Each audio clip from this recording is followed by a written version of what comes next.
guys, what's up? Big Luke here, Paid to Persuade. We're out here at Dragon's Lair Gym, Las Vegas, Nevada, with Flex Lewis, none other than the Welsh Dragon himself. And just what a kind guy. He's been very generous with his time. Everybody here has been incredibly generous. When you're in the Las Vegas area, if you're going to get a workout, it's got to be at Dragon's Lair Gym. This place is incredible and full of professionals. So the question that we have for Flex today is the same question we ask everybody that's experienced success in business. We own a company called Paid to Persuade. We teach salespeople, we train sales teams, and we try to develop small business owners by helping them focus on effectively increasing their ability to sell, persuade, and close deals. So the question we have for you, Flex, is throughout your travels, and you've explained to me that you've been in metals, you've walked away from a career that was very, very lucrative to take the jump into bodybuilding and to monetize bodybuilding and eventually end up with a very successful enterprise. The question would be, how has your ability to persuade and influence other people to see it your way and then close the sale, close them on the idea that your mindset is the one that they should be buying into, how has that affected your ability to become successful? I guess, good question. I just being real, right? I talk about my pros and my cons. I talk about failure just as much as my strengths. Okay.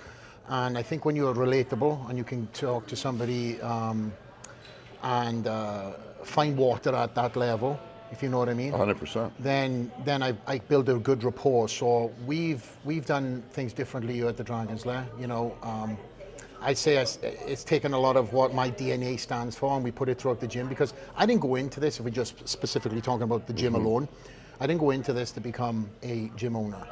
But I have my vision of what the gym is, and then I have what the DNA of the gym should be. Okay. Now, we have a lot of celebrities in here, we have a lot of day-to-day regular people too, but there's a culture.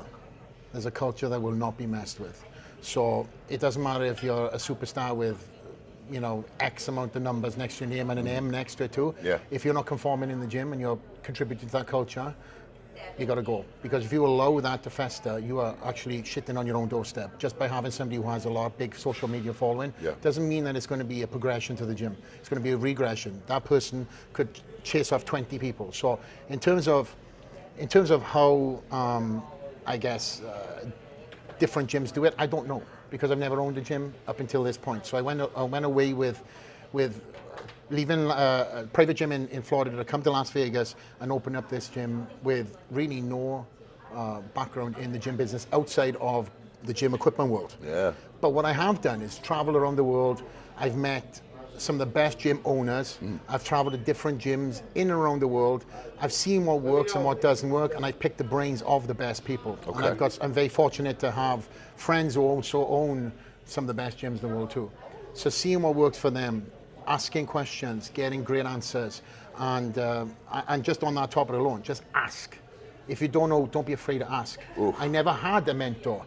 I had a coach in bodybuilding, but I never had a business mentor. But right now in my development in life, because I've retired, one hat has gone up on the peg.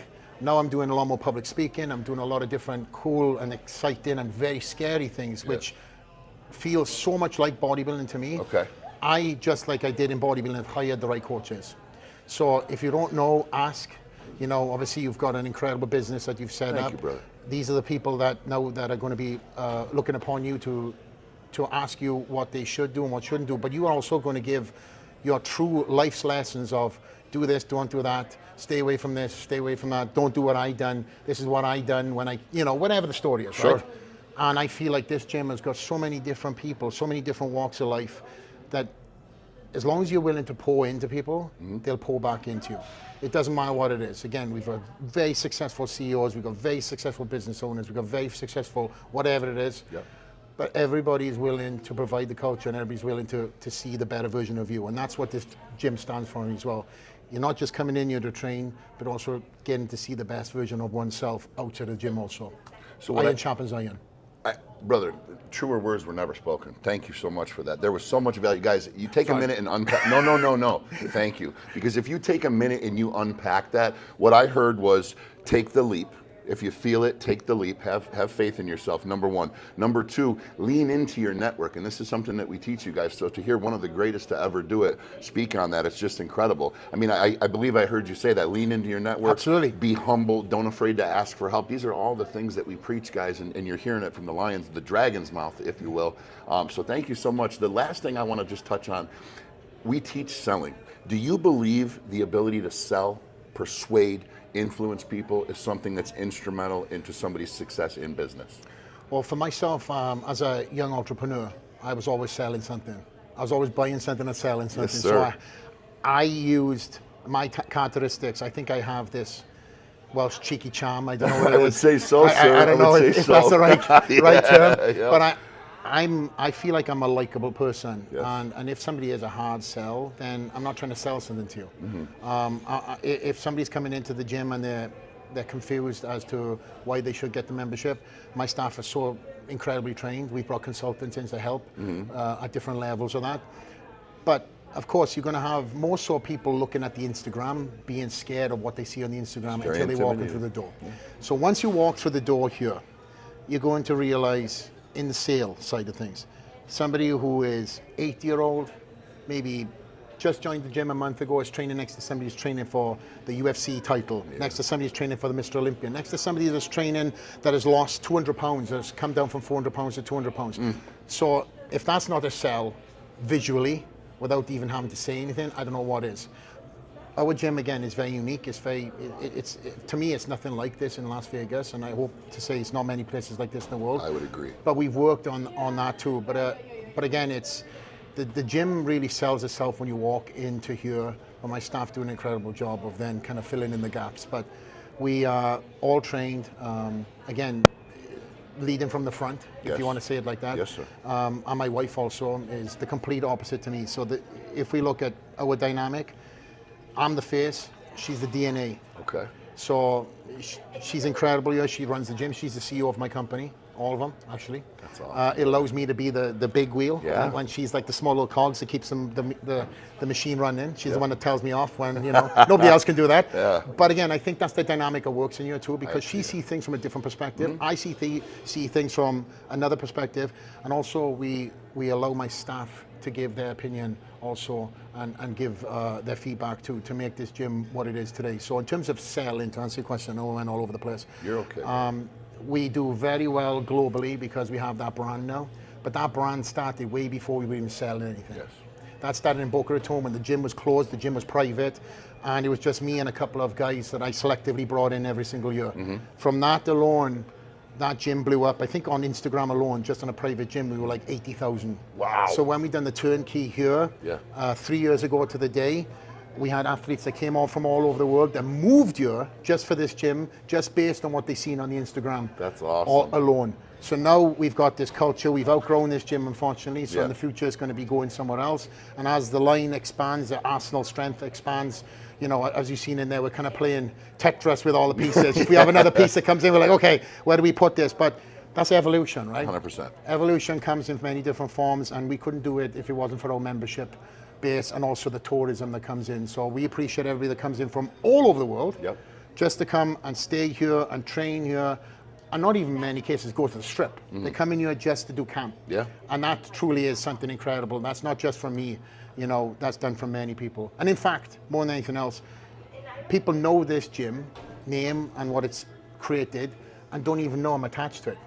That's incredible. See, that's when you've created the brand, and That's you know when that. That's why you're proud of that. I fucking love that. That's probably one of my proudest things when I see people that have created a brand and I don't even know that powerhouse is next. I'm not saying I'm powerhouse, but in this case, the Dragon's Lair is known in so many different circles, and when people meet me, they don't even know me, but they're coming in for the gym. It's from the fighter, the football, the UFC, whatever it would be. Yeah. Element of things, which is great. Because then I've done my job. 100%. Somebody that's been in the spotlight as much as you, to have your gym stand on its own 2 feet like that, that's got to feel like an incredible accomplishment. It's incredible. My wife will take the credit though. Yeah? That's a smart man. Yeah, no, if she's watching this. No, it's incredible though. Guys, so Flex Lewis here, Dragon's Lair, Las Vegas, Nevada, taking the time with us here today. Obviously, you heard him say before he was a business owner, before he was a bodybuilder, he was a salesman, and then it evolved into something much greater, and he's become really the owner of an enterprise. So Flex, thank you so much for taking the time with us today. And all the marks of an effective entrepreneur and business owner: leveraging his network, training his people properly, scaling at the right rate, having the vision. I mean, all of it. It's truly a prolific entrepreneur here, and we're blessed to have the time with you today. And if I was just to give one more piece of advice, your network is everything, as you mentioned earlier, right? I've never stayed in this bodybuilding box. I never looked at myself as just a bodybuilder. I looked at myself as an athlete. I looked at myself as a business owner. I loved getting into new spaces, and obviously us being as big as we are, right? We're going to be, unfortunately, maybe like stereotyped straight away. I love getting next to somebody and blowing their socks off. I'm not even talking about bodybuilding. So I've been able to get in so many different rooms, so many different masterminds, so many different opportunities. And that's why I say to every one of your viewers and everybody who works for you to get outside your comfort zone, get in uncomfortable spaces until it becomes comfortable. I'm speaking on stage right now. Had I told myself 20 years ago I'd be doing this with a speech impediment, I thought I was fucking crazy. And with this accent. You would have had to told me you had a speech impediment, Flex. Yeah, I've had to work through it, and with this accent being the biggest speech impediment. Or asset. Yeah, oh, an asset too. Yeah, cheeky champ. Gets me out of trouble. Gets me in and out. It's the ability to get yourself out your comfort zone and put yourself around people and be inspired, be motivated, and also then take that knowledge and put it into your own step. It doesn't matter if you're not in that world. There's something that you're going to learn by somebody who's achieved greatness in whatever genre that is, in business, that you can extract. Because everybody's got a fucking story, right? 1,000%. And as long as they're honest and they're willing to talk about their failures as much as their successes, them the people you need to be around, because that's only going to take you to that next level. And I'm being very blessed to be around some incredible people in business and out of the sport of bodybuilding for myself to garner that energy and take myself to the next level. Mentally, spiritually, and all of the above. Guys, the man himself speaking on the frequency of authenticity. That's what we talk about. Be real, let it all out, the good, the bad, tip your hand, let it be real, guys, and it flows right back to you. So, Flex Lewis, Dragon's Lair, Las Vegas, Nevada, the champ. Thank you, brother. I really appreciate it. Of course. Awesome, guys. We'll catch you next time.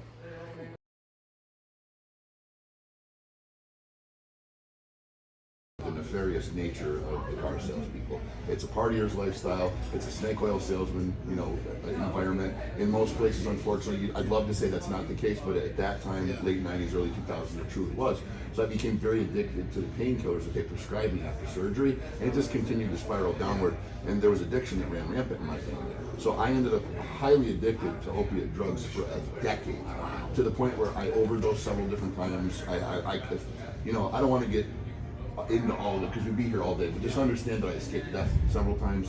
I escaped prison a couple times until the day where I finally got to the point where I truly felt there was nothing left for me in the world, but I was too narcissistic to off myself. So I walked into a bank and I held up a bank. I robbed the bank. Yeah, in 2014, I robbed the bank.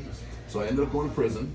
Went to prison, and prison is where I found peace, because and if I get emotional, I apologize, but I understood all my malfunctions of character. I understood that I was somebody who was highly self-conscious about my body, about acne, about all these things, and I finally leaned into that and said, okay, well, if this is who I am, I gotta stop hiding from it, and I gotta start trying to figure out how to deal with it appropriately, because doing drugs every day ain't cutting it. And then I learned things like, I was an adrenaline junkie, I was an addict. I really, truly needed dopamine to function and feel normal. And they, there's doctors that'll tell you that's ADD, that's dopamine deficiency, and it's a medical thing, which it truly is. But I didn't want to concede to that. For me, it was more so, I've got something broken, I got to fix it. So I found a weight pit in prison. And that's, I was working out with these monsters, and I remember watching them go into the cafeteria or go down their galleys, just being where their cells were. And the amount of respect, people just get out of their way. It's like the water's parting for Moses, right? Just because these guys are big and muscular. And I remember thinking to myself, man, if I could just look like that, I wouldn't need to do drugs, because I would feel good about myself. So I had that conversation with a guy in prison one day. I said, so why don't you just look like that? I said, well, I don't know how. So he kind of mentored me, helped me, with nutrition, and all we had access to in prison was creatine and shitty food. So you get creatine in what's prison? that? Yeah, it's like a drug, bro. Yeah, it's like on commissary you get like gum, toilet paper, cigarettes, and creatine, and it's incredibly expensive. So I was able to get a decent base, and I went from like 185 pounds to about 212, 215. And I stand 6'4", so 212 is not a lot of weight on this frame. So I got out of prison and I just continued. Number one, it came with a mindset. I had to keep the moral compass pointing north, because everything in my life was just, it was an angle. How can I get one over here? How can I get one over there? How can I not actually do the work but still get the result? But that was how I was raised. By family, by friends, by mentors. And like you were speaking on mentors, so incredibly important, because I didn't have mentorship. That's why I went down that dark path.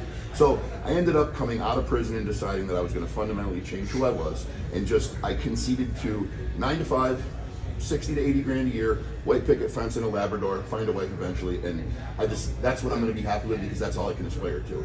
Well, eventually I found that I was able to experience more success in sales.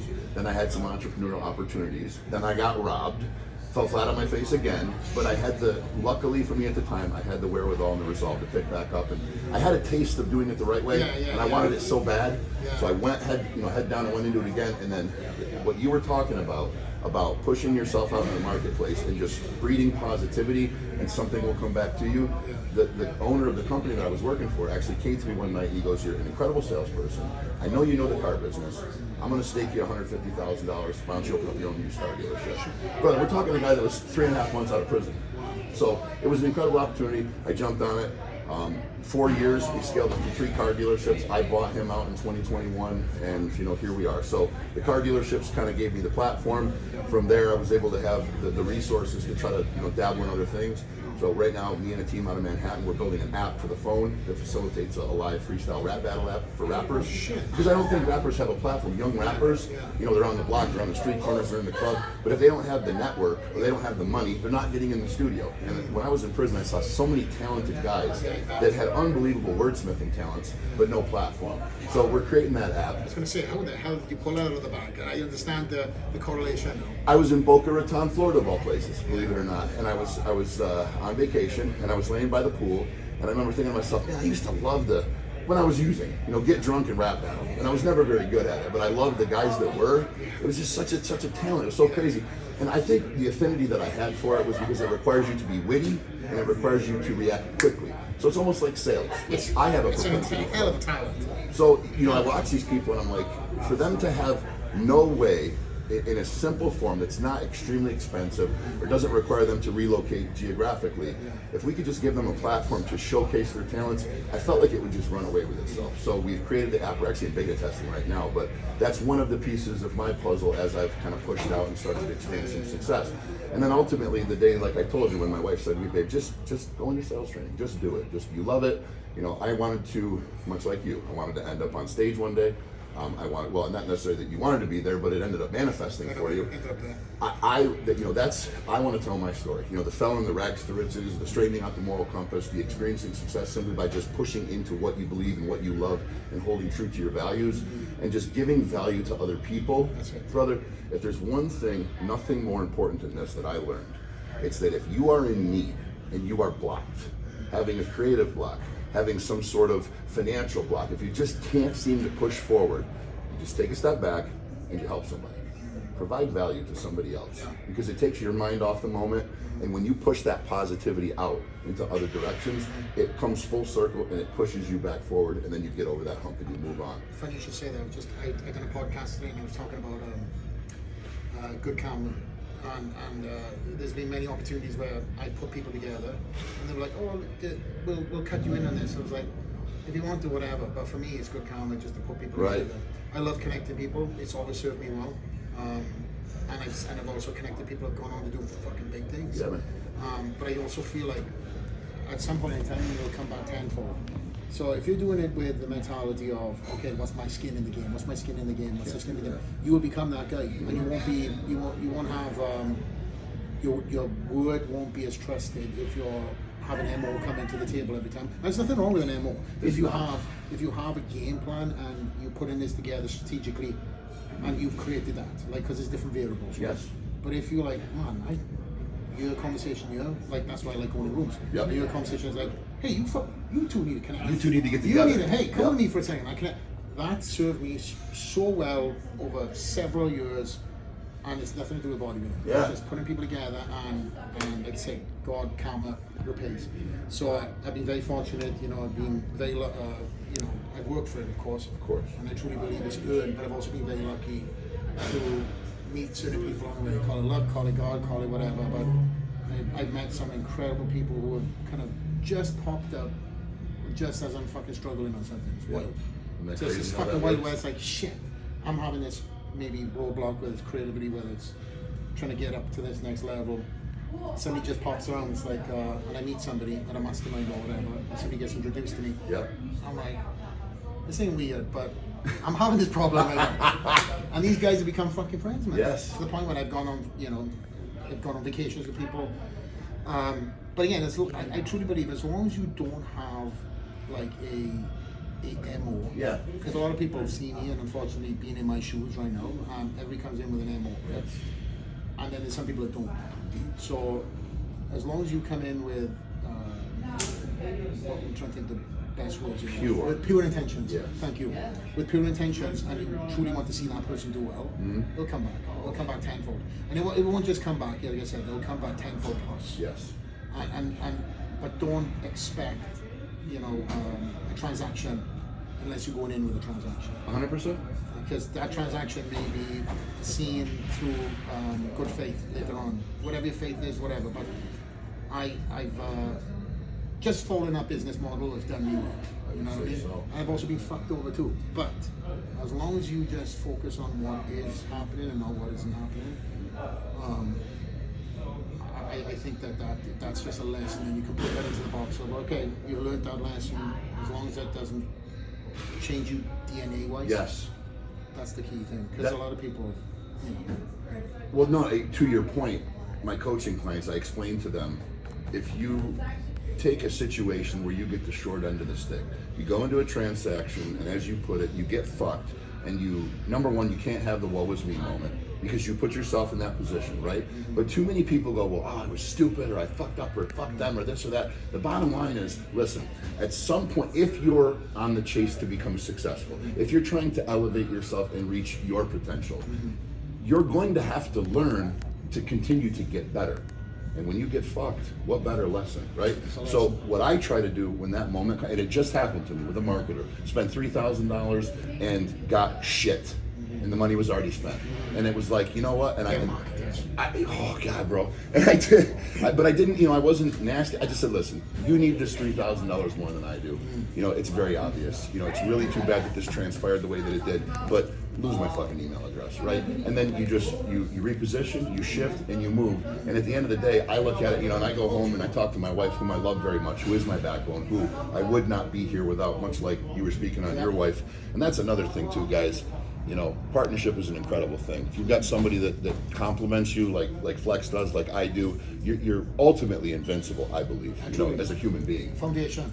1000%. So what I try to explain to the people that I coach and the ones that follow me is just take that moment and embrace it. And I said it to my wife because unfortunately she couldn't be here for this trip, and she's like, oh, I wish I could be there. And I said, babe, at some point when this brand moves forward and we continue to push this positivity in the atmosphere, we're going to be in an incredible place financially. And don't get me wrong, we're doing just fine right now. But to be able to just throw her in the private jet and fly her over, we're not quite to that level yet.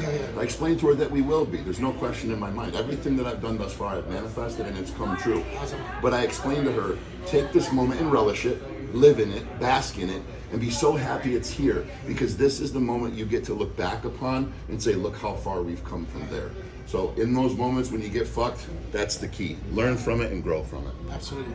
And to your point too, me and my wife had many reflective moments of where we were when I started, because when my wife met me 12 years ago, I was living in a little fucking shithole, like a little, on the edge of the hood. Yeah. And she came from Boca Raton. Okay. Two different worlds. Yeah. And we came together. She didn't judge me on what I was. She knew what I was going because of what I was speaking about and manifesting. Yep. How I was going to go about it, because I had a plan of action. I wasn't fucking looking at somebody who was driving like something nice, or looking at a house that was like, oh man, that must be nice. It was like, I'll be there, but I gotta work for it. It wasn't like, I'll be there and nothing happens. I'll be there, I'm working on something right now, this second, tomorrow, the day after. And if you don't have that plan of action, there's no action. You're just talking, and there's so many people that talk So shit. many. Everyone wants to fucking hear their own voice. Everyone wants to fucking talk about what's over the fucking fence, greener grass, or it must be nice, or whatever else. But it's an equal playing field. Yes, it is. So life is to be fucking chased. Instead of being content and hitting on somebody else or talking shit, it's like, put that energy into fucking chasing some goals now. Fucking whether doing it's being a better dad, whether it's being a better business guy, whether it's being better whatever across the board, right? But the problem is people want to be a better shit talker than they're a better person. And it all starts from, you know, when they wake up in the morning and look at themselves in the mirror. It's like, that's the person you're looking at, and that's the person you have to impress more than anybody else. And if that person you're standing on the mirror is not happy, you're not gonna be fucking happy. And I've got things that I'm not happy with in life, but it doesn't make me be unhappy. It just wants me to be better because of my family, my kids, everything else. Right now I'm chasing my goal is generational wealth. So make sure my kids are taken care of. I'm not even there. I'm not even there at all. But your legacy is still taking care of your family. But my goal is, and all this you see right now is all being created through bodybuilding. And I've just left that chapter. So the exciting thing is what's to come. Yes, sir. I gotta get Dude, thank you so much for the time, bro. You're Pleasure, of course. Thanks so much for watching the video. If you liked what you saw, please give us a like, follow, subscribe, whatever the platform you're watching us on allows you to do, and check us out at paidtopersuade.com. It's confidence, it's content, and it's cadence, and it's what we teach, and it's taken over.